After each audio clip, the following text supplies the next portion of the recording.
안녕하세요. 저는 고려대학교 환경생태공학과 임놀입니다. 저는 현재 제가 진행 중인 연구를 공유하려고 왔는데요. 이제 주변 토지 이용을 통한 대기오염 예측 및 기후변화에 따른 변화 분석이라는 제목으로 발표를 진행하도록 하겠습니다. 네, 그래서 본 발표는 서론, 연구 대상 및 방법, 연구 결과, 그리고 결론 및 고찰로 구성되어 있고요. 서론부터 시작하도록 하겠습니다. 최근 과도한 개발로 인해 대기오염의 발생이 심각한 문제로 대두되고 있고 산업화로 인해 악순환이 이뤄지기 때문에 호흡기 질환 등으로 인한 사망자 수도 증가하고 있다고 합니다. 미국 시카고 대학 에너지 정책기관에 따르면 인류의 수명이 줄어들게 하는 원인 중 1위가 현재 대기오염이라고 하고요. OECD에서는 미래 대기오염으로 인한 한국 조기 사망자 수를 굉장히 높게 예상하고 있습니다. 따라서 이런 심각한 사회 문제로 대두되고 있는 대기오염과 건강 사이의 상관성을 규명하기 위한 연구들이 지속되어 왔고 두 요소 간의 유의한 상관성이 이미 입증된 상황입니다. 하지만 현재 행정구역에 위치한 소수의 측정소로 대기오염 전체를 대변하기엔 분명히 한계가 존재하고 개인 노출 정도와 건강과의 상관성을 정확하게 규명하기 위해서는 조금 더 세밀한 대기오염 농도 예측이 필요한 것으로 보입니다. 또한 작은 공간 단위에서 주변 도시 환경 특성과 대기오염 정도는 높은 상관성을 보이고 있다는 연구 결과들이 있었는데요. 이를 실제 예측에 반영하지 못하는 실정입니다. 따라서 본 연구에서는 주변 환경 요소들을 반영한 대기오염 농도를 예측하는 방법을 제시하고 더 나아가 기후변화를 반영하여 변화하는 기후가 대기오염에 어떤 영향을 미치는지 예측해 보려고 합니다.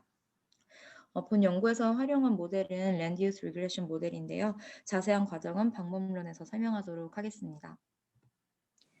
네, 일단 연구 대상 오염물질을 정했는데요. 2018년 대기오염물질 연평균 농도 분포를 봤을 때 다른 오염물질들에 비해 오존과 NO2가 비교적 꾸준히 발생하거나 혹은 증가하는 경향을 볼 수 있습니다.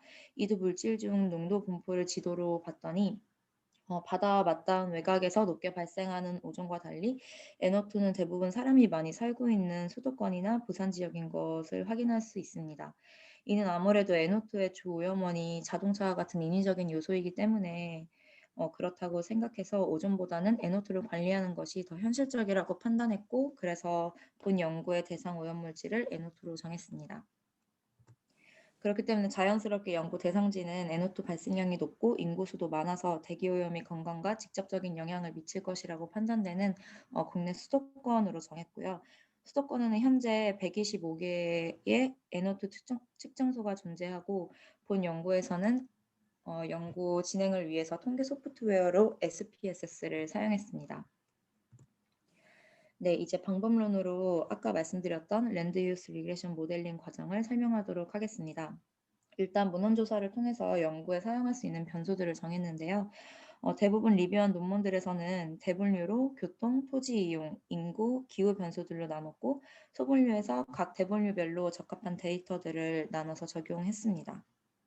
본 연구에서도 대분류는 보시는 것처럼 5가지 카테고리로 나눴고 그 내부적으로 소분류 항목들을 실제 변수로 활용했습니다. 네, 두 번째로는 두 번의 상관성 분석을 거쳤는데요. 일단 앞서 말씀드린 125개의 측정소별로 버퍼를 100m 단위로 100에서 1000m까지 10개를 지정했습니다. 각 버퍼 안에 변수별로 해당되는 값을 도출했고요. 각 변수별로 적정 버퍼를 선정하기 위해서 10개의 버퍼 중 NO2 농도와 상관성이 제일 높은 버퍼를 1차 상관성 분석을 통해서 선정했습니다. 그렇게 모든 변수들의 적합한 버퍼를 선정한 후에는 각 대분류에 해당되는 소분류 변수들끼리의 다중 공선성을 예방하기 위해서 2차 상관성 분석을 진행했습니다. 2차 상관성 분석에서는 대분류 중에서 NO2 농도와 가장 상관성이 높게 나온 대표 변수를 정하고 나머지 소분류 변수들과의 상관성을 봤을 때 그 대표 변수와 너무 상관성이 높은 변수들을 제거하여 최종적으로 본 연구에 활용할 10개의 변수들을 도출했습니다. 네, 그렇게 도출된 변수들을 활용해서 다중 선형 회귀 분석을 진행했는데요. 본 연구에서는 계절별 회귀식을 사용하기로 했습니다. SPSS를 통해서 도출된 회귀식들을 화면에서 보실 수 있는데요. 계절별로 검증을 진행했을 때 신뢰성이 꽤 높게 나와서 그대로 진행을 했습니다. 네, 여기서 회계식을 볼 때 주요 배출원인 도로가 가장 많은 영향을 주는 변수로 나왔는데 그 다음으로 대부분 기후 변수의 영향력이 높게 나온 것을 보실 수 있습니다. 이 부분이 시사하는 점은 물론 대기오염은 배출원을 관리함으로써 조절이 될 수 있겠지만 지금 저희가 직시하고 있는 기후변화와도 높은 관계가 있고 영향을 받을 것이라고 저는 해석했습니다. 따라서 미래 기후 시나리오를 적용했을 때 얼만큼의 변화를 야기할지 궁금해서 월드클린 미래 기후 시나리오도 적용해 보기로 했습니다. 이 부분과 관련해서 실제로 다양한 연구들을 리뷰해 봤는데요. 선행 연구들에서 기후와 대기질과의 상관성을 설명하고 있고 이는 직접 혹은 간접적으로 건강에까지 영향을 미친다고 합니다. 따라서 기후변화에 따른 대기오염 정도와 흐름을 파악하는 것이 중요할 것으로 보입니다. 네, 그래서 앞서 설명드린 회계식을 적용하기 위해서 대상지를 30m 간격 격자로 나누고 격자별로 회계식을 적용해서 지도를 도출하는 과정을 거쳤습니다. 그리고 격자화된 지도에 미래 기후 시나리오도 적용하여 지도를 도출하고 현재와 미래의 대기오염 비율과 그 차이를 비교해 봤는데요. 어, 미래 시나리오를 적용할 때는 가장 오염도가 높게 나온 서울로 스케일 다운해서 적용했습니다. 네, 연구 결과입니다. 일단 회계식을 적용할 격자 지도의 범위를 5단계로 정했는데요. 환경정책기본법에 제시되어 있는 대기환경 기준에서 현재 국내 오염도를 감안했을 때 선정한 중간적 목표치를 의미하는 수치들입니다. 이번 연구에서는 매우 낮음을 0.01 ppm 이하 값으로 정하고 매우 높음은 0.1 ppm을 초과하는 값으로 정했습니다.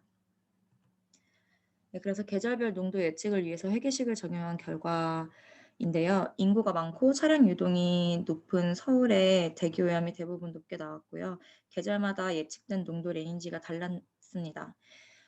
농도가 매우 높음과 높음 수치의 비율을 봤을 때 겨울과 봄이 비슷하게 높은 수치를 보였고 가을과 여름은 상대적으로 낮은 농도를 보였습니다.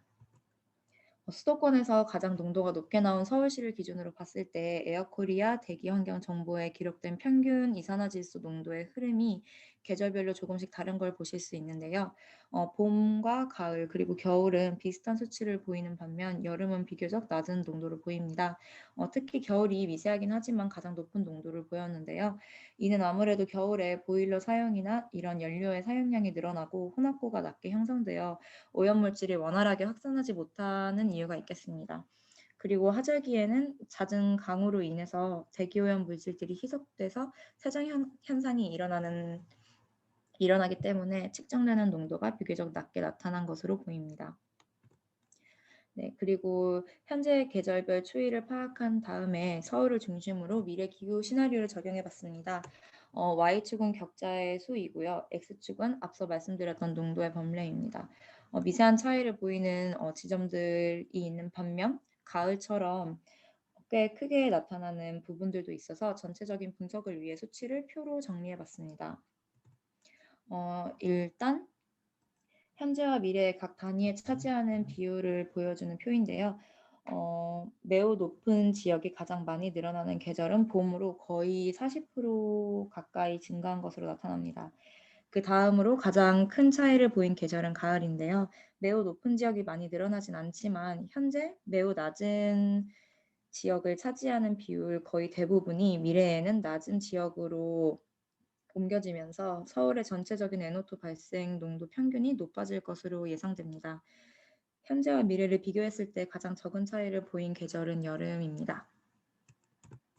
네, 결론 및 고찰입니다. 일단 수도권을 대상으로 사계절의 농도를 예측한 결과 봄과 겨울철 NO2 농도가 상대적으로 높은 예측값을 보였고 여름철 농도는 상대적으로 낮은 예측값을 보였습니다.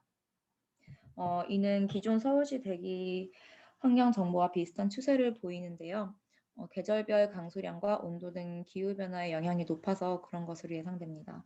또한 격자 5단계 중 매우 높음에 해당되는 격자는 서울이 사계절 모두 높게 도출되는데 이는 수도권에서 가장 도심지인 서울의 주변 토지 이용 현황에 영향을 받은 것으로 예상됩니다.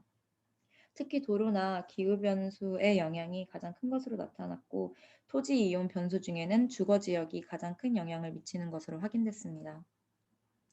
두 번째로 수도권 중 가장 오염도가 높게 나온 서울시를 대상으로 사계절별 현재와 미래의 오염 농도를 예측하고 비교한 결과 봄철 NO2 농도가 매우 낮음에서 낮음으로 대폭 상승하며 평균 오염도가 증가할 것을 전망할 수 있고 여름철이 기후변화의 영향을 가장 적게 받아 농도 변화가 미세합니다.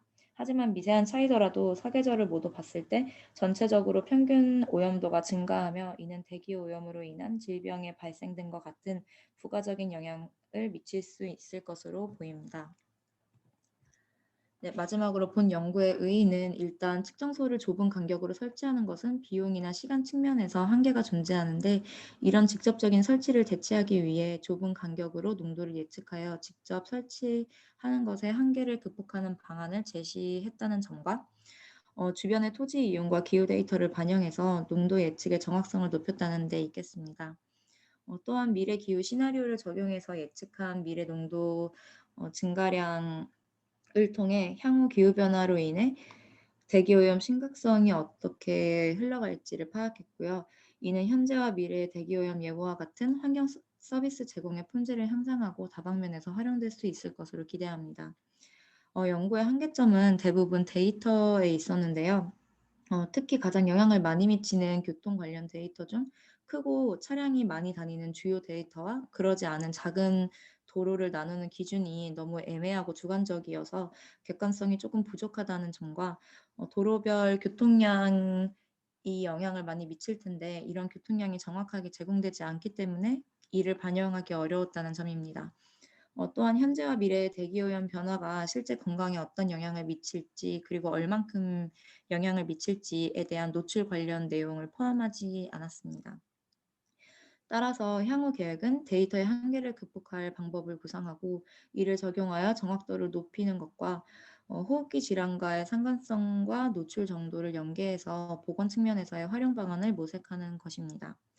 또한 오염물질 농도 예측의 정확성과 측정소 설치 시 비용 간의 상관관계를 경제적으로 평가해서 본 연구의 의의를 강화하고 향후 실제로 활용될 수 있도록 발전시킬 예정입니다. 네, 발표 마치도록 하겠습니다. 감사합니다. 네, 임노을 회원님 발표 감사드립니다.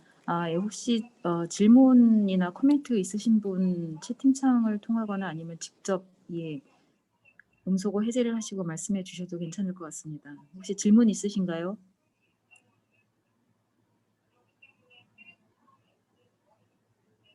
별다른 질문이 없으신 것 같아서 제가 또 한 번 질문을 좀 드려야 될 것 같은데요. 일단은 굉장히 흥미로운 그런 내용이었고 사실 저희 국립기상과학원에서도 일단 기후 모델을 통해서 이런 이제 대기 오염 물질이라든가 이런 부분들에 대한 분석들을 사실은 어느 정도 수행을 하고 있었던 측면이 있습니다. 그래서 제가 지금 궁금하게 지금 현재와 그 미래를 어떤 기후 시나리오에 따라서 어떤 변화들을 보셨는데요. 실제로 미래의 이 대기 오염을 사실은 좌지우지하는 그런 요소가 워낙에 고려하신 그런 모델에서는 어떤 교통량 변화라든가 아니면 그 주변의 그 도시 환경 그 이후에 그다음에 이제 기후 요소 뭐 이런 식으로 이제 나누게 된다면 과연 현재에서 미래로 갈 때 그 각각의 그 그룹핑된 그런 요소들이 어느 정도의 그 기여도를 가지고 있는지 즉 기후 시나리오만을 고려를 했을 때의 그 기여도가 과연 우리가 significant라는 그런 레벨에서 봤을 때 유의한 수준으로 과연 변했다라고 생각을 하시는지 그게 좀 궁금합니다. 네. 말씀하신 부분처럼 사실 제일 영향을 많이 미치는 부분들이 교통량 쪽이었는데 미래를 예측할 때 기후 변화 시나리오만 사용을 해서 실제로 토지 이용 변화 시나리오도 적용을 하면 좋겠다라고 개인적으로 생각을 하고 있었는데 네, 이번 발표에서는 거기까지 미치지 못해서 앞으로 향후 연구에 적용할 예정입니다. 네네, 감사합니다.